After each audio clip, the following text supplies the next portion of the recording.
with Mongol. Langsung aja kita tampilkan narasumber kita, Daniel ya. Ya, Pak Mongol. Halo, shalom. Shalom, Apa shalom. kabar? Baik selalu, Pastor. Ya, denger namanya aja udah ketawa. Boleh tahu nggak nama KTP-nya aslinya siapa sih? Nama KTP aslinya Roni Immanuel.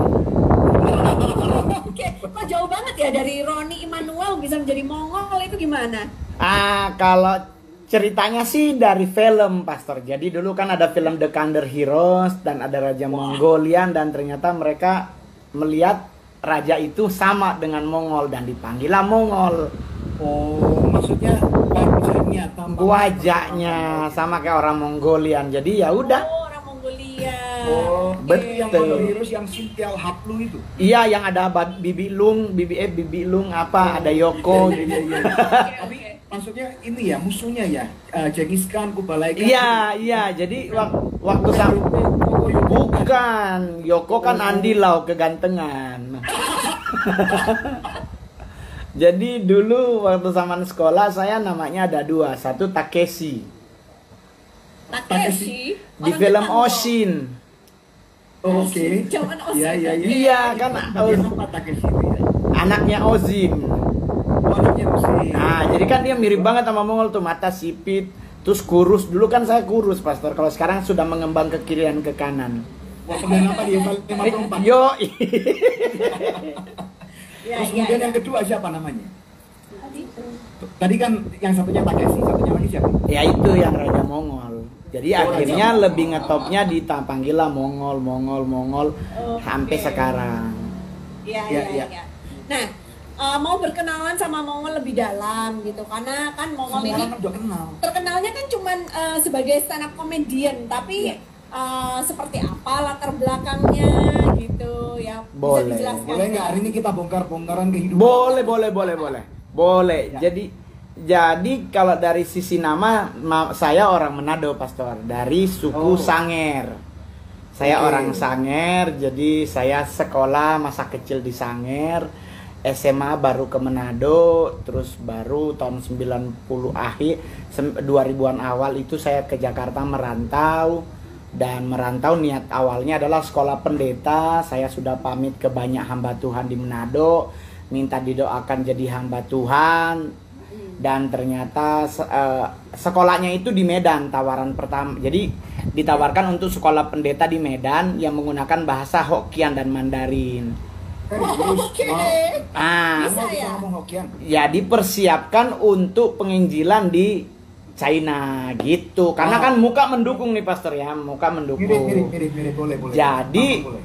kita udah pamit didoakan sama pendeta Dekaro. Waktu itu beliau adalah pendeta besar. Ada almarhum Kadidi Mangindaan, ada almarhum Pak Max Kalalo. Ya, ada beberapa hamba Tuhan besar mendoakan Pastor Abraham Yuwono dari gereja Gisi. Jadi sudah didoakan, berangkatlah lewat kapal Lambelu. Ternyata nyampe di Jakarta 3 bulan itu nggak ada kabar ke sekolah.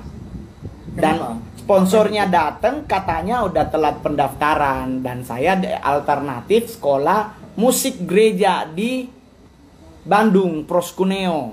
Oh, di Proskuneo. Wow. Disuruh ditanya lah, Mongol suka alat musik apa kalau main di gereja. Saya bilang saya suka main drum. Dan mereka pamit mau daftarin Mongol ke Bandung, sampai hari ini nggak ketemu lagi. Kemana mereka ya? Udah di Amerika. Oh. Nah, Jadi rupanya niatnya banyak, tetapi nyampenya kok bisa sampai istilahnya nggak nyampe kenapa? Kan manusia mereka-rekakan, Tuhan yang menentukan. Wow. Iya, tuh. Wow. Karena kalau seandainya Mongol jadi pendeta, waktu di saat gagal sekolah itu, Mongol bergereja di gereja di Jakarta, gereja lokal di gereja GBI, terus ikut SOM. Ya, wow. Ikut SOM, terus berubah jadi KOM, jadi terus kan kebetulan Papa Somnya dulu angkatan berapa, tahun berapa tuh, ingat nggak? lupa, Pastor. Pokoknya masih waktu itu Tiberias masih di Wendy's Kelapa Gading. Oh, oke. Nah, Ya. jadi saya kebetulan papa rohaninya Pak Gilbert Tumoindong. Jadi ada apa-apa saya sering share ke beliau. Jadi beliau bilang, sudah Jo Mongol mau sekolah pendeta, nanti jadi ahli Farisi. Oke. Iya, iya. Berarti lucunya apakah dari Papa Gilbert atau gimana nih? Sepertinya mungkin karena ngikutin Papi Gilbert, karena beliau di setiap kali dia selalu bilang ke Mongol bahwa Injil itu kabar baik. Jadi kalau boleh sampaikan sesuatu yang membahagiakan, bukan menakutkan. Wow. Oke. Wow. Nah, jadi gagal sekolah Gagal. Alkitab, kemudian menjadi komedian. Itu bagaimana perjalanan? Betul. Jadi perjalanan hidupnya di saat sekolah itu gagal, sponsornya kan hilang. Otomatis Ya. Mongol bingung mau pulang kemana, karena ke Manado kan naik kapal. Nah, Mongol waktu itu nggak punya uang, jujur. Saya nggak pegang uang sama sekali, Pastor. Jadi akhirnya choice-nya yang punya rumah ngasih uang ke Mongol 100.000, so disuruh Mongol keluar. Jadi Mongol tidur di emperan toko di Sarina, di yang sekarang McD yang udah tutup. Mongol tiduran di situ selama 9 hari nggak makan, tapi minum, nyari kerja serabutan. Dapat info di sini kita pergi, dapat info di sini pergi. Jadi kita naruh barang di Sarina situ kan, di bawah ada food court, boleh titipin barang. Dan kita nyari kerja, akhirnya dapat kerjaan pertama di Jalan Sabang Ujung, yang pas mau ke Kebun Siri, itu rumah makan Padang. Wah, kerjaannya apa itu? Di rumah makan Padang, jadi di rumah waiters. makan Padang. Iya. Jadi Iya, iya. kerjanya dari jam 9, jam 8 pagi sampai jam 4 sore. Waktu lowong banyak, Mongol jualan koran sore. Wow. Jadi Wow, harian terbit, Suara Pembaharuan, Posko, itu koran-koran yang terbit sorenya. Mongol jualannya di Tugu Tani. Iya. Karena kebetulan Apakah dalam kehidupan yang seperti itu mudah nggak dijalani pada waktu itu? sebenarnya kalau boleh jujur enggak. Karena jangan lupa pastor saya orang Manado, gengsi tinggi tuh. Kalau orang Manado, kata teman saya nih, orang Manado, kata saya, yang penting apa? Yang penting jangan kalah aksi. Lebih Jangan baik kalah aksi. lebih baik orang nyak matang, yang penting ada 7 gram cincin di jari. Ini kan Mongol bilang tuh ini. Jadi fase itu Mongol lewatin, semua teman-teman Manado hilang, pastor. Nggak ada satupun yang. Nah, waktu itu Mongol bergereja di gereja GBI Api Kemuliaan yang Menara Era Senen. Wah, Pak almarhum Alex Iranata. Ya, Alex Iranata. Betul, karena kebetulan ibu rohani saya itu Ibu Indri Gautama. Wow, oke. Saya bertobat lewat beliau, jadi otomatis diajarkan tentang bagaimana harus tetap kuat, harus tetap berani. Jadi di saat kita hidup di pinggir jalan itu kita nggak pernah khawatir, nggak pernah takut, karena kita percaya selama kita melakukan hal baik pasti nuainya baik. Begitu, pastor. Halo. Ini kalau mau tanya juga, apakah dari dulu Mongol itu memang lucu atau bagaimana? Enggak, pastor. Saya jujur nggak lucu, karena waktu saya di Jakarta kan malu, pastor. Jadi saya, kalau orang Jakarta bilang make a wall gitu loh, pastor. Saya tidak mau kenal siapapun, tidak mau bergaul dengan siapapun, karena saya malu jualan koran. Otomatis saya tidak mau bergaul dengan siapapun. Saya menjalani hidup saya dengan sendiri aja. Begitu.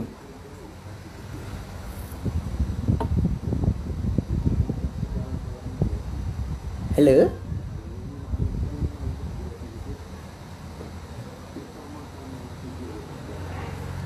Di pastor commute.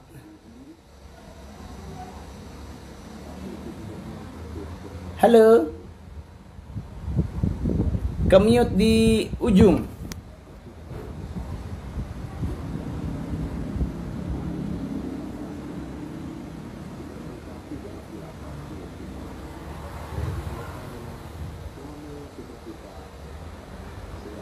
Halo?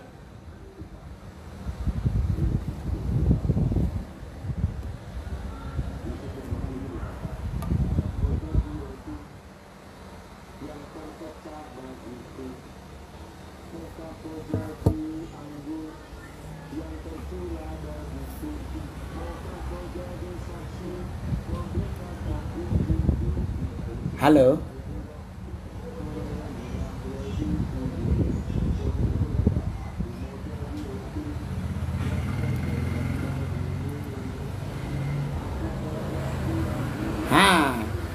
Masuk lagi.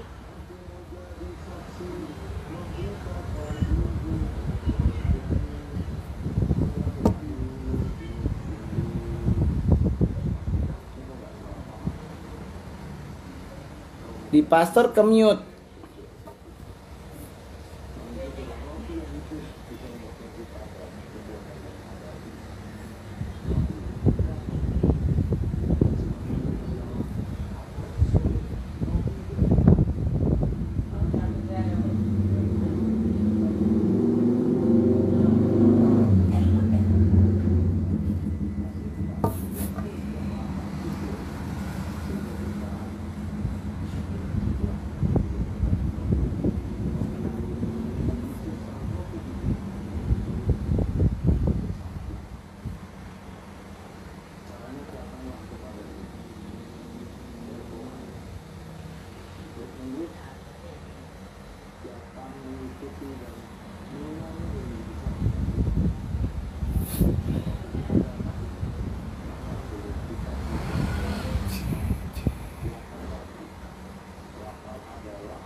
Halo semuanya.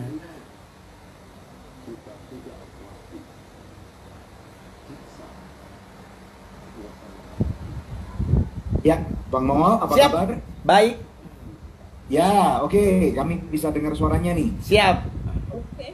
Ya, puji Boleh Tuhan. dilanjut ceritanya? Boleh tadi? banget. Terus nih, Nah, Nah, karena jadi masalah internet, jadi boleh diulang sedikit. siap. Jadi di saat kita bergereja, kita tetap Mongol tuh membuat tembok. Maksudnya begini, kenapa tembok? Karena saya merasa bahwa pribadi yang gagal. Jadi saya tidak mau berteman dengan siapapun, karena apalagi berteman dengan sesama teman Manado kan kalau tiap kali ketemu kan yang dibawain kan keberhasilannya. Aduh, sekarang kita kerja di sini. Nah, sedangkan saat itu Mongol jualan koran. Jadi otomatis kalau mau nongkrong sama mereka kan takut kita dihina. Jadi otomatis Mongol make a wall. Jadi otomatis kalau dibilang saya dari dulu lucu di Jakarta, enggak. Saya lebih fokus hidup, nyari duit buat bayar kos, buat makan sehari-hari, buat nabung. Jadi tidak ada bakat lucu.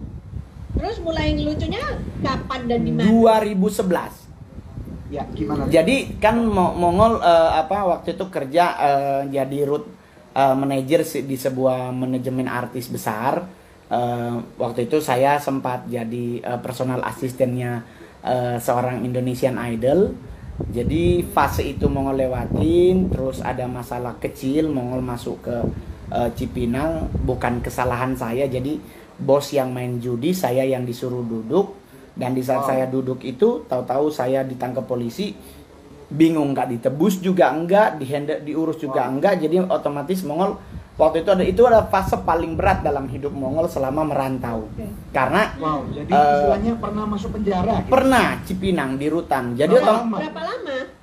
di pos polisi 3 bulanan, di Cipinang hanya 1 bulan sehari. Tapi kan sebenarnya bukan soal lama cepatnya pastor, tapi kan image orang kalau sudah masuk penjara pasti selalu konotasinya negatif. Jadi saya berharap ditebus di kantor polisi waktu itu, berharap ditebus karena kita nggak salah. Tetapi ternyata bos kita tidak mau tebus. Jadi Mongol ya udahlah tembus ke Cipinang. Saya waktu itu masih ingat banget tuh, udah ketakutan nangis karena kan diceritain waktu kita di polsek, nanti kalau sampai di Cipinang nanti dikebukin begini. Jadi udah, aduh Tuhan ini mau bagaimana ini, aduh. Pokoknya cuman Mongol selalu bilang ya udah terserah Tuhan mau bawa ke mana kita ikut. Itu bahasa Manadonya tuh Tuhan bawa ke mana aku ikut. Dan ternyata pastor tidak sesuai dengan pikiran Mongol. Nyampe di Cipinang ternyata rutan itu baru diresmikan, jadi belum ada gebuk-gebukan. Belum ada. Yang ada justru udah masuk ke rutan nih. Udah masuk ke rutannya. udah masuk ke rutan, dan di rutan itu masih masa orientasi, jadi baru diresmikan 3 minggu.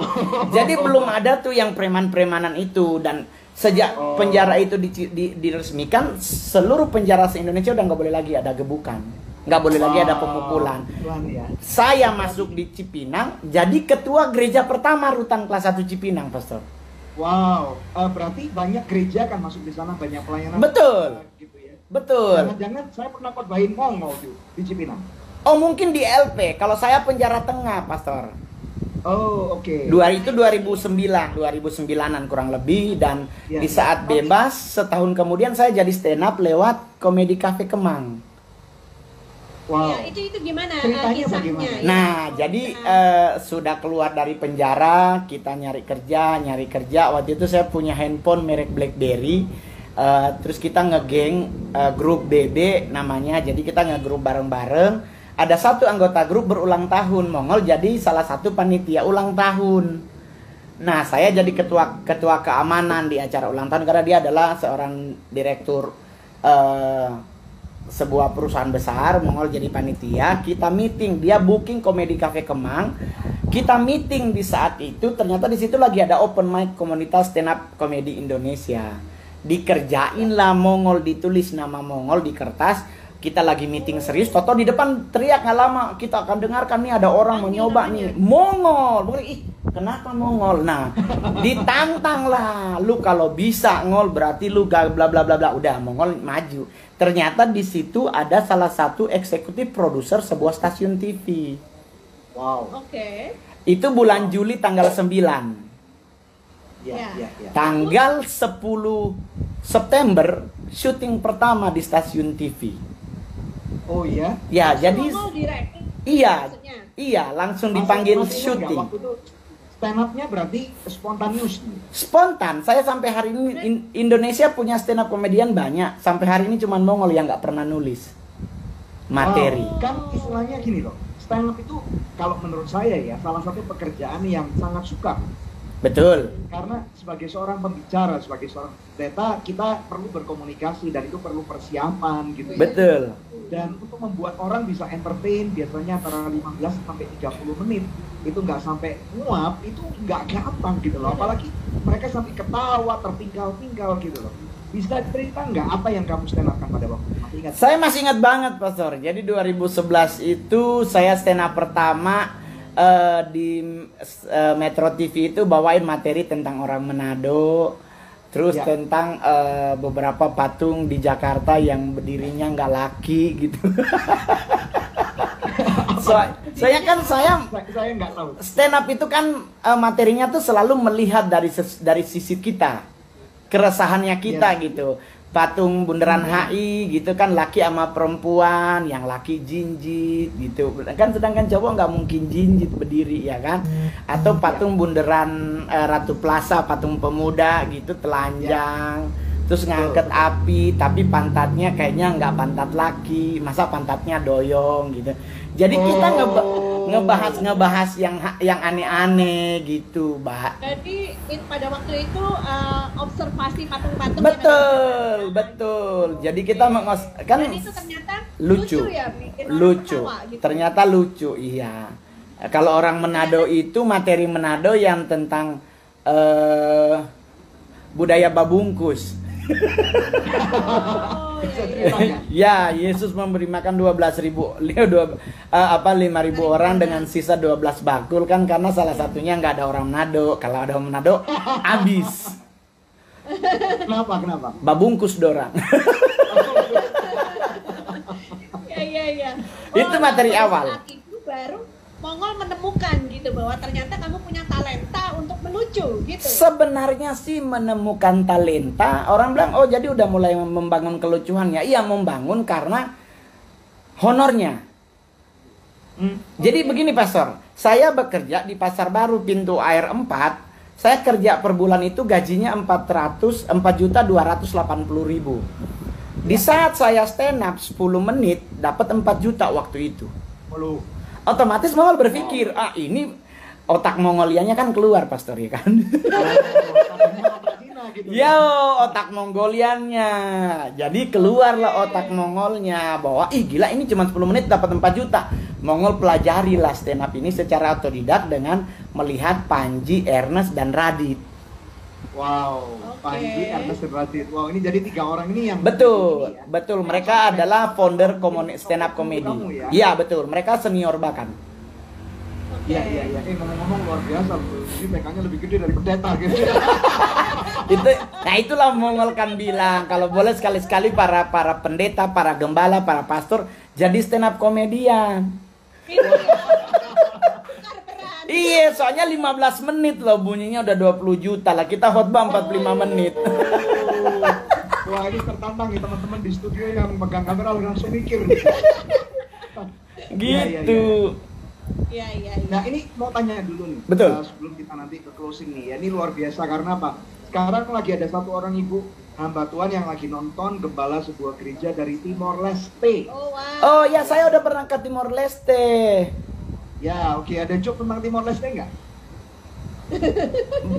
Bukan ke Timor Leste sehari dan gak sempat kemana-mana. Cuman kebanggaannya adalah saya menghibur Ibu Presiden Timor Leste. Wah, keren banget. Udah kelas berat nih. Saya menghibur Ibu Presiden dan ternyata Ibu Presidennya ketawa. Padahal jujur Pastor, dari Jakarta ke Timor Leste, Mongol kan harus transit Bali baru ke Timor Leste. Itu udah nervous karena pikir bahasanya ini bahasa apa? Apa bahasa Portugis atau bahasa Inggris atau bahasa apa? Ternyata nyampe di sana orangnya langsung ngomong pakai bahasa Indonesia aja, semua ngerti. Oh udah, habis. Iya, pasti dong. Ya. Iya. Nah, kalau mau persiapan untuk stand up, kita mau tanya. Kira-kira persiapannya apa sebagai seorang? Enggak ada. Misalnya bisa tampil itu, enggak, dan bahkan bisa ngerosting orang gitu. Enggak ada. Enggak ada. Jadi tampil aja gitu. Jadi kan kalau orang tanya kenapa dah Mongol boleh lucu? Kan udah ditransfer. Kan udah di apa? Ditransfer. Udah dibayar maksudnya. Iya kan, ditransfer. Stand up itu dengan entertain yang lain beda, Pastor. Jadi kalau di stand up itu 1 hour before show itu harus sudah lunas. Oh gitu ya. Baru bisa lucu gitu. Duit udah 40 juta masuk, nggak mungkin kita nggak lucu. Iya kan? Kalau main film kan enggak, main film di DP termin 1, termin 2, termin 3 setelah tayang. Lah kalau stand up kan before show harus sudah lunas 1 hour bahkan. Iya, kenapa aturannya seperti itu? Boleh tahu? Enggak ngerti, itu udah rule dari Amerika. Itu kan stand up udah terbentuk dari US, dari Amerika, keresahan orang-orang Afrika yang ada di Amerika, di beberapa. Jadi mereka udah bikin seperti itu. Yang kedua, kenapa stand up itu bayarannya gede? Karena bebannya beda. Kalau pelawak berempat, berlima, ada bertiga, nggak lucu kan, satu bisa jadi lata, satu bisa jadi apa bisa. Tapi kalau stand up itu cuman sendirian dan tidak boleh ada alat bantu selain mic sama stand mic doang. Iya betul. Nah, jadi kalau seandainya kita akan dengarkan stand up komedian dari Mongol, kita masuk, tahu depan kita ada Jenderal Bintang 4. Nah, itu adalah momen paling kita kayak pingin, oh Tuhan. Banyak stand up komedian menolak stand up di acara TNI Polri. Wow. Karena hierarki Mongol pernah bahkan stand up di depan Pak Jokowi. Pernah, Timor Leste pernah, di China pernah, depan pembesarnya bahkan. Cuman kalau orang tanya, kok bisa? Ketawa Ibu Presiden ketawa nggak berhenti, bahkan ngasih apa, dia bilang nanti kalau Ibu mau bikin acara Mongol datang lagi ya. Cuman udah keburu corona. Keburu corona. Oke. Itu. Kayaknya kita harus benar-benar ngetes deh. Benar ya? Tanpa persiapan. Berapa menit, Pak? Berapa menit? 2 menit, 3 menit ya? Oke, kita akan nanti take a break dulu ya. Bagaimana dengan Anda pemirsa sekalian? Belajar dari kehidupan seseorang yang bernama Mongol. Kita sekarang tahu latar belakang kehidupannya, bahwa rupanya dia nggak selalu langsung berhasil gitu. Tetapi ada suatu proses yang luar biasa dan seringkali saya percaya ini nggak mudah dan bahkan cenderung menyakitkan. Nah, apabila Anda hari ini sedang mengalami proses kehidupan, jangan menyerah. Dan ada satu hal yang menarik ya. Ternyata Mongol ini adalah pernah masuk ke penjara. Betul. Alasannya apapun lah. Dia berkata dia nggak bersalah gitu ya. Nah, ini ada satu harapan nih. Bagi Anda yang saat ini adalah mantan napi, atau mungkin saat ini Anda bisa menyaksikan untuk suatu penjara atau apapun juga, jangan pernah putus asa. Karena orang ini pernah seperti apa yang dialami di orang-orang di Alkitab. pernah dipenjara, dan sekarang Tuhan sudah memakai dia dengan cara yang luar biasa. Jangan kemana-mana, nanti setelah break kita akan mendengarkan Mongo. Stay tune hanya di Good News Program.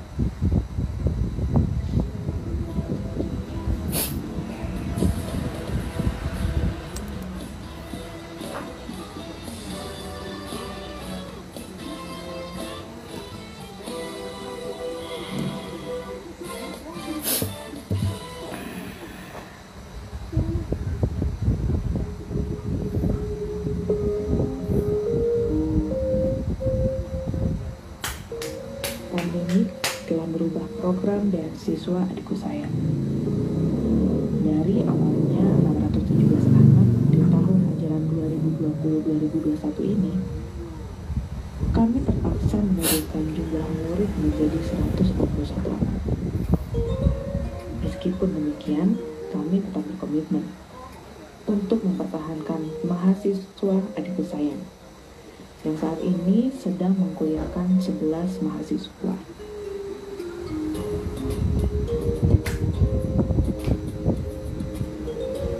Dua di antara 15 center yang kami pertahankan adalah Wetuwu dan Baturude.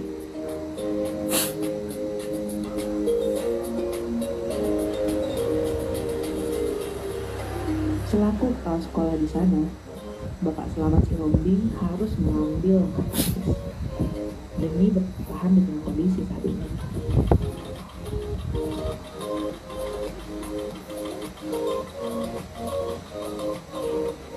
Mereka mulai bersuasembada pangan dengan cara menanam padi. Bukan hanya guru-guru, namun rupanya semua anak ikut membantu di sawah pada pagi hari. Kemudian mereka melanjutkan sekolah online di balai-balai sawah.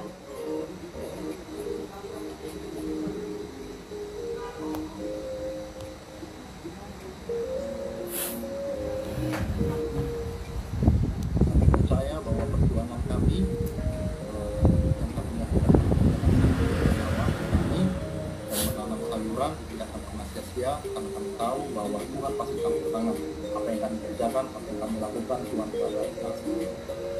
Lelah, itu pasti.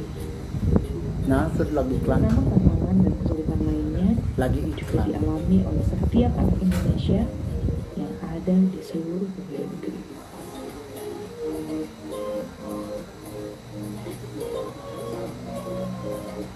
Kami menemukan salah satu kisahnya di Center Bekasi.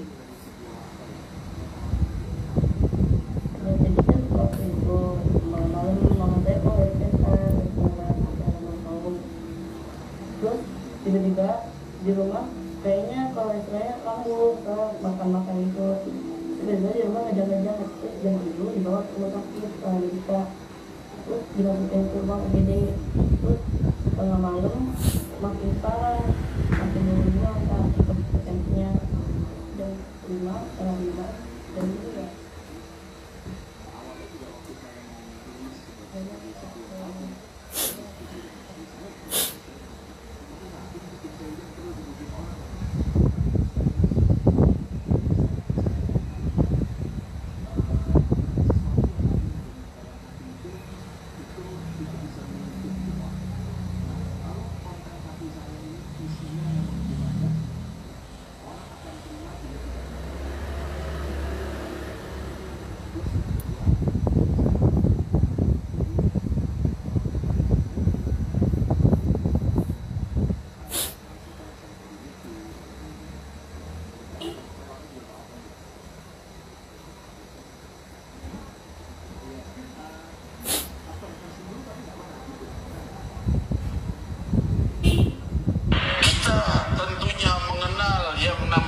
jihad. Namun kita harus tahu jihad seperti apa. Jangan bicara jihad kalau emosi itu setan, bukan jihad namanya. Hadirin hadirat, beda antara emosi dengan jihad. Kalau seandainya jihad, Rasul bilang jangan memukul wajah, jangan menyerang wanita dan anak-anak, jangan menyerang yang tidak bersenjata, jangan menyerang yang tidak menyerang. Nah itu namanya jihad. Kalau kita tidak diserang, haram kita menyerang orang. Itu untuk yang di luar Islam, apalagi yang sesama muslimin. Rasul sallallahu alaihi wasallam itu adalah orang yang cinta kepada seluruh makhluknya Allah. Kepada sesama manusia cinta, dan Rasul ingin umatnya mencintai manusia, dan belum sempurna iman seseorang sebelum dia mencintai manusia satu sama lain. Jika seseorang mencintai muslimin saja, tidak menyayangi orang-orang yang di luar Islam, maka belum sempurna imannya seperti Sayyidina Muhammad. Tidak ada yang bisa imannya sama seperti Nabi Muhammad tentunya. Tapi paling tidak kita mengambil sebutir saja daripada mutiara-mutiara keindahan budi pekerti Nabi Muhammad, dari rahasia kemuliaan Isra wal Mi'raj Nabi Muhammad sallallahu alaihi wasallam. Hadirin hadirat, siapa yang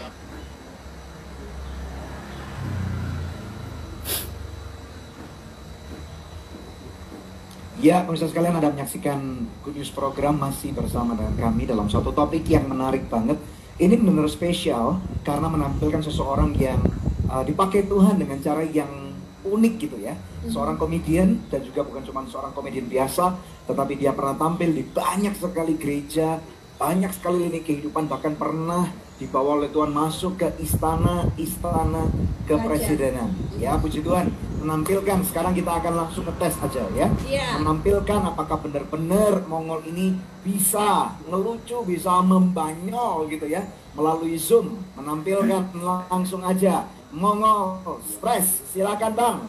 Oke, terima kasih buat semua teman-teman yang mendengarkan siaran ini.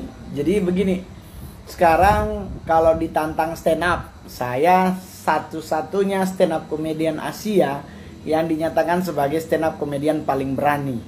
Kenapa dinyatakan stand up komedian paling berani? Keberanian stand up itu bukan di depan presiden, bukan depan panglima TNI, bukan di depan Kapolri, tidak. Tetapi saya stand up di acara orang meninggal. Dan itu ada videonya di rumah duka. Jadi total saya stand up di acara orang meninggal udah 4. Nah, tapi ini kita bicara tentang pandemi corona dulu. Ini kan corona ini menyerang udah kurang lebih mau setahun, dengan jumlah korban jiwa yang lumayan banyak. Ada pro dan kontra, ada yang percaya corona ada yang tidak. Ada lagi di agama kita sesama Kristen, ada yang percaya kita nggak akan pernah corona karena kita dilindungi oleh Tuhan. Semuanya jadi pro dan kontra. Tetapi sebenarnya kalau dari sisi Mongol adalah begini. Pemerintah sudah memberikan solusi yang baik untuk corona. 1, gunakan masker setiap hari. Tahu? Nah, hanya ini Mongol sempat memberi usulan kepada pemerintah untuk tolong memperhatikan kami masker. Waktu itu kan masker rumah sakit susah dapat, masker medis. Akhirnya muncullah masker tipe scuba. Nah, ini masker yang sangat menyiksa buat kami yang hidung pesek. Ya, karena kalau masker scuba itu kalau dipakai buat kami yang hidungnya minimalis, ini itu menyiksa banget, susah banget napas. Sama kayak celana renang ngekep gitu loh, Pak. Jadi otomatis saya sempat mengusulkan kalau boleh pemerintah tuh bikin masker khusus hidung pesek. Ya kan, yang ada pengatur nose-nya. Yang kedua adalah jaga jarak. Pertama menggunakan masker, kedua jaga jarak. Kenapa jaga jarak? Karena ini ada hubungannya dengan orang gila. Anda boleh cek di seluruh dunia, tidak ada pernah satu pasien corona itu orang gila. Kalau orang Manado yang nonton coba cek di Ratu Mbui Sang Rumah Sakit Jiwa, nggak ada satu orang gila yang kena corona. Orang tanya, kok bisa Mongol? Bisa. Karena orang gila sudah melakukan social distancing. Jadi kalau lu mau kemana-mana, lu nggak akan pernah ketemu 2 orang gila jalan bareng. Selalu orang gila jalannya sendiri-sendiri. Nah, itu apa namanya? Itu social distancing. Kalau lu ketemu 2 orang gila jalan bersama, pertanyaannya Mongol, mau ngobrol apaan 2 orang gila ini? Sedangkan 1 orang gila aja udah muyeng, apalagi 2. Gitu? Anda pernah lihat orang gila cuci tangan mau makan? Orang gila nyala kemana-mana, celana kadang nggak make, kadang telanjang, rambut nggak disampoin. Tapi coba kita lihat, mereka justru lebih umur panjang dibandingkan kita yang menjaga kesehatan. Gitu? Wow. Kenapa? Karena orang gila itu santai. Baru yang ketiga. Gitu? Yang ketiga, pertama pakai masker, kedua jaga jarak, ketiga cuci tangan. Tapi bukan berarti harus menggunakan hand sanitizer. Karena hand sanitizer tidak membuat kulit kita jadi bagus karena mengandung 70% alkohol. Kalau kita tiap hari pakai hand sanitizer, yang ada kulit kita jadi keriput. Karena alkoholnya 70%, sedangkan 5% aja kita mabuk, apalagi 70.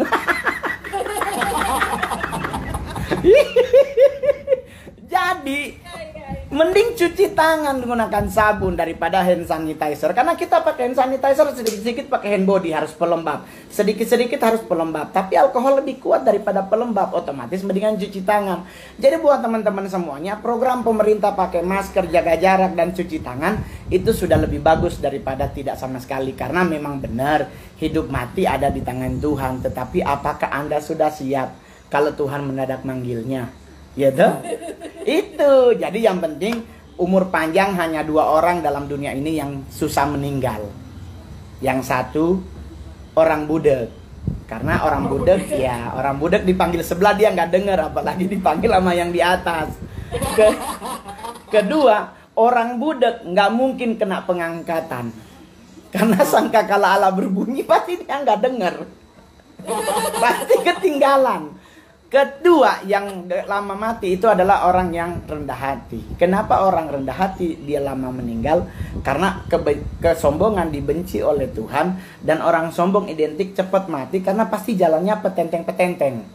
Orang Manado bilang, bajalang dapat lihat rupa bos. Nah itu kan bermasalah kalau mendadak malaikat maut nunjukin muka. Dia nggak bisa lari, langsung meninggal. Tapi kalau orang rendah hati itu kan pasti jalannya lihat tanah. Nah dia kan bisa lihat kaki malaikat maut. Oh Tuhan, apa dia di muka? Dia kan bisa balik lagi. Nggak jadi ke depan. Gitu? Jadi nyantai. Hidup ini di bawah santai. Saya juga hidup di pinggir jalan dulu makan. Mohon maaf, saya makan mie instan dicampur nasi. Otomatis kalau orang bilang, wah pasti hidupnya nggak mungkin sukses. Enggak juga. Yang menentukan hidup kita sukses atau tidak adalah Tuhan kita dan upaya kita. Tuhan sudah melakukan apa yang menjadi bagiannya, tapi kalau kita tidak melakukan apa bagian kita, yang nggak akan pernah sukses. Jadi buat teman-teman semuanya, bukan berarti orang penjara nggak bisa sukses. Petrus aja pernah masuk penjara, Yohanes pernah masuk penjara, Tuhan Yesus juga pernah dimasukin dalam penjara. Tetapi kan mereka menjadi pribadi yang luar biasa. So, contohlah mereka, jangan ada rasa rendah hati dalam, oh kita kan kita napi, tangkapan narkoba. Nggak usah. Lihat Tuhan pasti bisa merubah hidup kita asalkan kita mau merubah hidup kita. Adanya kan di kita, bukan di Tuhan.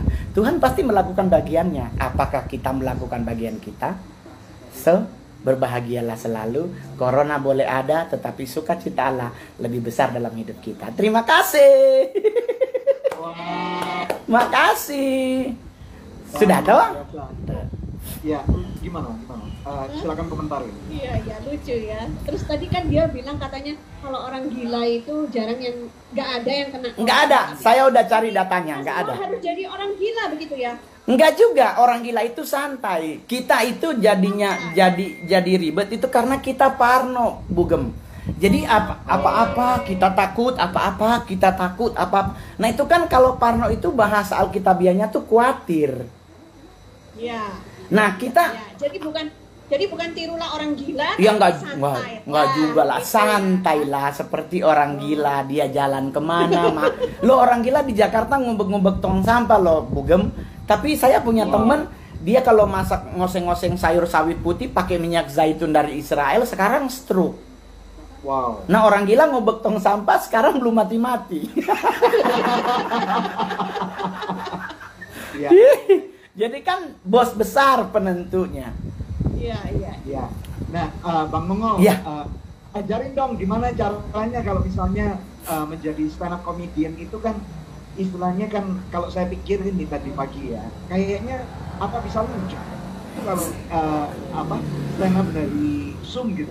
Karena kan nggak lihat audiensnya. Kalau langsung itu kan lihat orang ketawa, Ya. kemudian tahu bahwa oh joke yang ini kayaknya bisa nih masuk nih, sambil lihat ekspresi wajah daripada orang-orang. Iya. Kalau dari Zoom kan gimana tadi? Coba Nah, kita se- bongkar lagi. sebenarnya saya mungkin stand up comedian pertama by Zoom. Jadi di saat pandemi terjadi bulan Mei itu kita masih off air, masih ada, masih manggung di satu tempat, di beberapa tempat. Pas maklumat Kapolri turun, udah nggak boleh ada pengumpulan massa. Nah itu mati. 2 minggu kemudian udah mulai acara Zoom, dan sampai hari ini semalam saya masih Zoom dengan Bandar Lampung. Hari ini Zoom dengan Anugerah Ministry. Besok saya istirahat sehari karena mau berangkat sore ke Jakarta. Di Jakarta saya manggung dengan massa. Baru besoknya by Zoom Natal sebuah perusahaan bank. Jadi Wow. by Zoom, nah, honornya aja yang berubah, Pastor. Honornya berubah, diskonnya 50%. Jadi dari 70 tinggal terima 35. Ya itu plus. Jadi perpuluhan, diakonia, duit mama, duit anak, nah sisanya di kita. Apalagi ini kan Mongol di Manado, Pastor tuh. Jadi rencana besok memang mau kabur ke Jakarta, karena kan tahu tuh Pastor kalau di Manado Natalan kan tergenapi Matius 1 ayat 1 sampai 27. Silsilah kelahiran Kristus. Iya, Abraham memperanakan itu nggak mau Natalan di Manado. Nggak mau, karena memang itu kejadian. Nanti satu-satu datang, ngana pe oma ding kita pe mama begini jadi ngana begini. Jadi kayak silsilah keluarga tuh terjadi, ngana pe oma ding kita pe ini begini ujung-ujungnya doi Natal. Semua bersaudara. Pasti gitu, bersaudara. ya. Jadi lebih baik Mongol jangan sampai hilang ginjal, mending pulang Jakarta. Jadi balik ke Jakarta.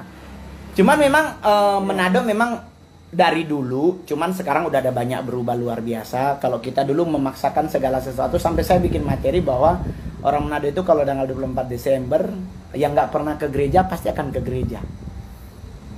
Kenapa tuh?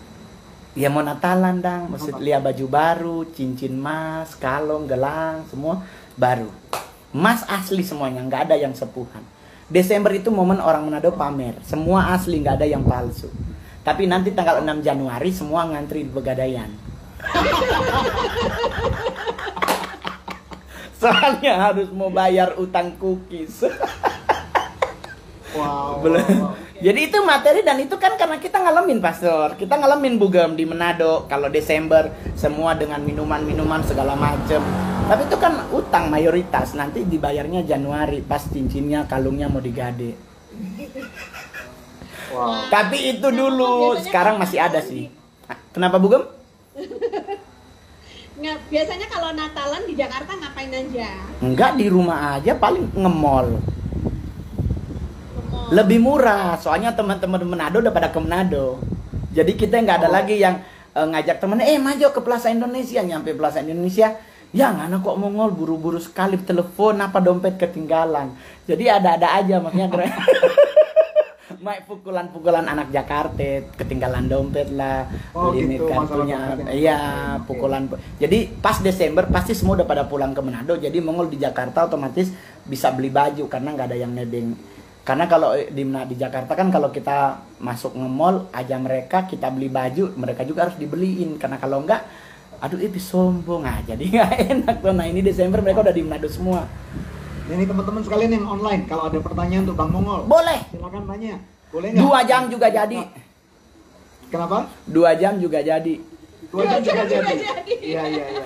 Ya, Boleh bertanya, boleh. Bagaimana, mungkin kan ada yang nanya begini, kemarin juga ada yang nanya, gimana sih Kak Mongol bisa mempertahankan iman di saat di dunia entertain yang orang tahu banyak iman kita kendor. ya. Banyak banget begitu. Kan banyak anak-anak Tuhan yang masuk dunia entertain, yang ada pindah agama, yang ada udah nggak ke gereja, yang ada udah ini, udah begini. Itu kan sebenarnya bukan urusan kita, tetapi dari sisi saya ngasih contoh adalah jangan pernah hilang dari gereja. Cuman itu Pastor. Jadi kita secapek apapun usahakan ke gereja.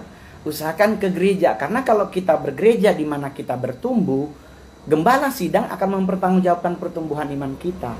Nggak ada dalam 1 minggu, pasti gereja akan bertanya. Tapi kalau kita tidak bergereja, tidak melekat pada satu gereja, ya gereja akan masa bodoh.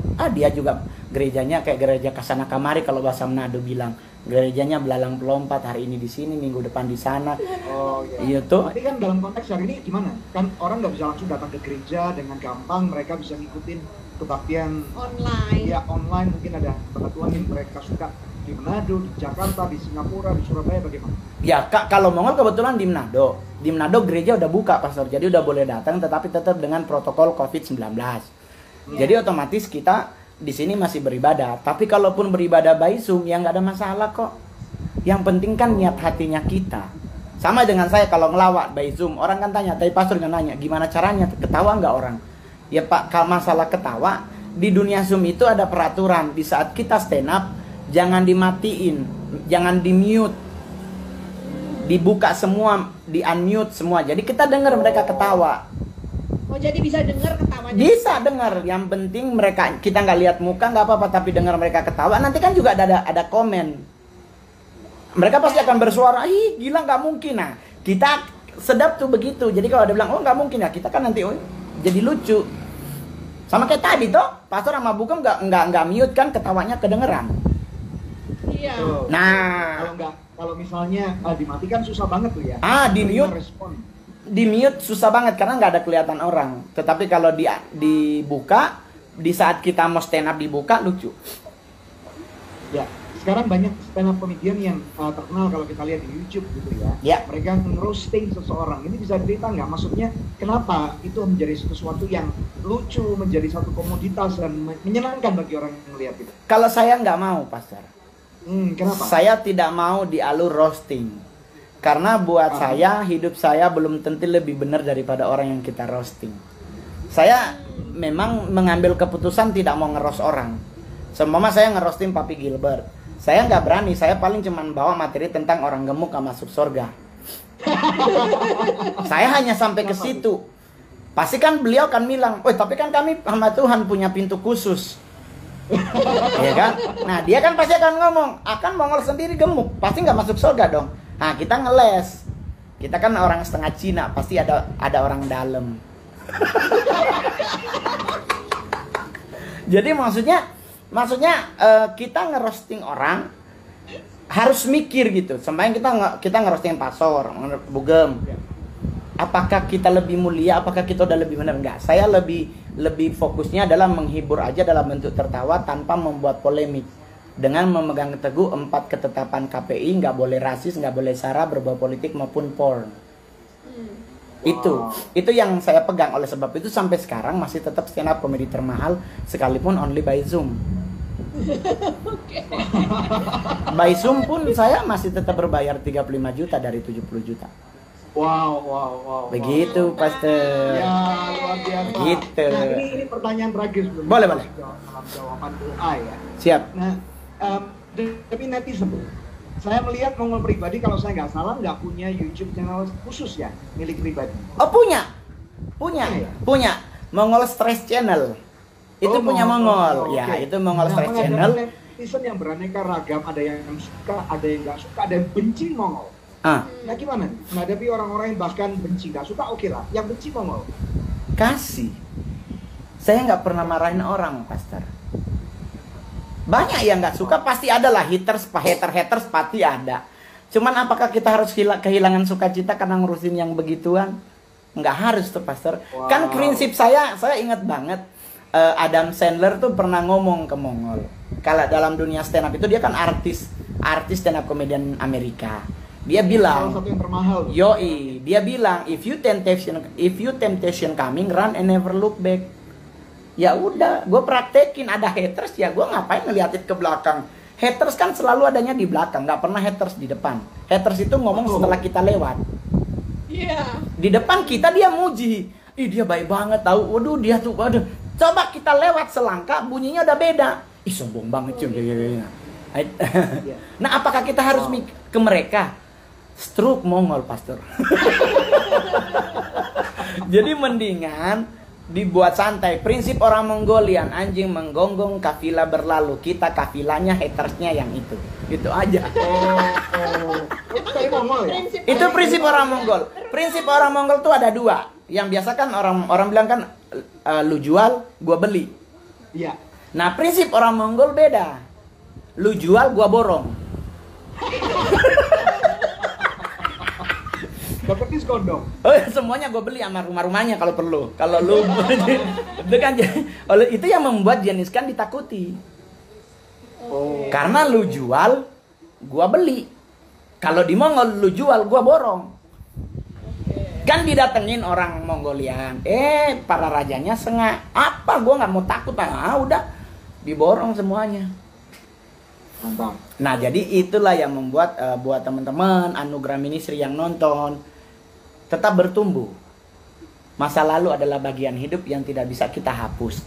Tetapi bukan berarti kita harus kembali ke masa lalu.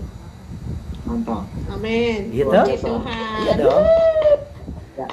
Oke, kita akan lanjut setelah Kita break break dulu ya. ya. Boleh, boleh.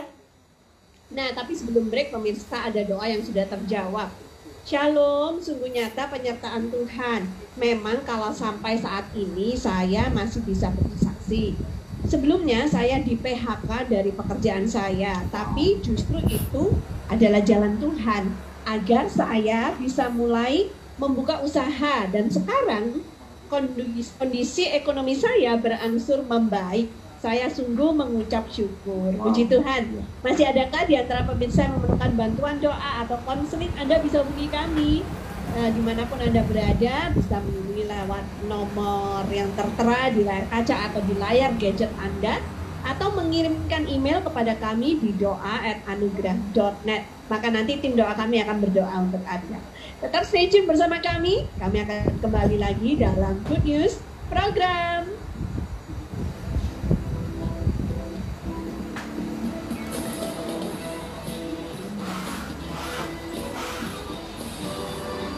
Babu mirip bakalan loh. Udah terlalu bakalan gua di dalam. Dek, pakai nomor yang itu, jangan itu. Yang nomor gara punya, lu cabut. Mama. Besok Jo.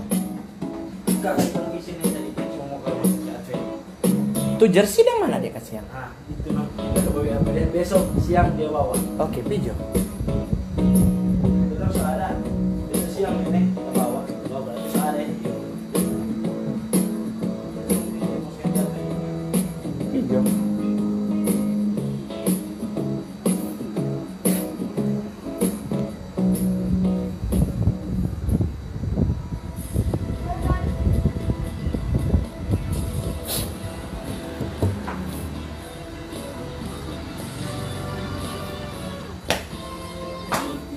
Dengan masuk ini mau sering di hari kamu. Masih bersama kami di Good News Program 1 Hour with Mongol. Nah, kami tahu bahwa tahun 2020 ini sangat berat ya. Kita harus menghadapi pandemik, sudah berjalan 9 bulan, banyak orang stres. Makanya hari ini kita mau menampilkan sesuatu yang segar yang membuat kita semua ketawa, karena hati yang gembira adalah obat yang manjur. Demikian kata firman Tuhan. Mantap. Ya, langsung aja kita kembali ya. Iya. Kepada Bang Mongol. Siap. Nah, Bang Mongol, ini kan segmen terakhir ya Siap. dari perjumpaan kita hari ini. Bisa nggak Bang Mongol memberikan kata-kata dorongan, penguatan buat pemirsa Good News yang sedang menyaksikan di rumah? Oke, buat teman-teman yang menyaksikan di media baik Facebook maupun YouTube, apa yang harus kita lakukan di saat kita menghadapi pandemi?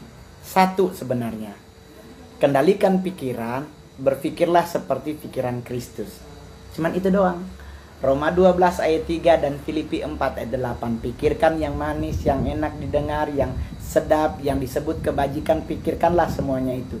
Jadi jangan pikirin coronanya, jangan pikiran sakitnya, jangan pikirin masalahnya, pikirkanlah perkara yang di atas. Kitab Kolose yang 5. Jadi santai aja. Semoga Tuhan memberkati. Jangan terlihat engkau bermasalah, tetapi perlihatkanlah mukamu, muka Kristus yang menghadapi masalah dengan sukacita. Tuhan memberkati. Wah.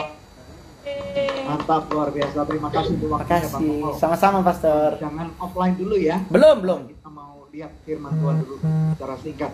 Ya, pemirsa sekalian, belajar dari kehidupan Bang Mongol tadi. Satu hal yang saya tangkap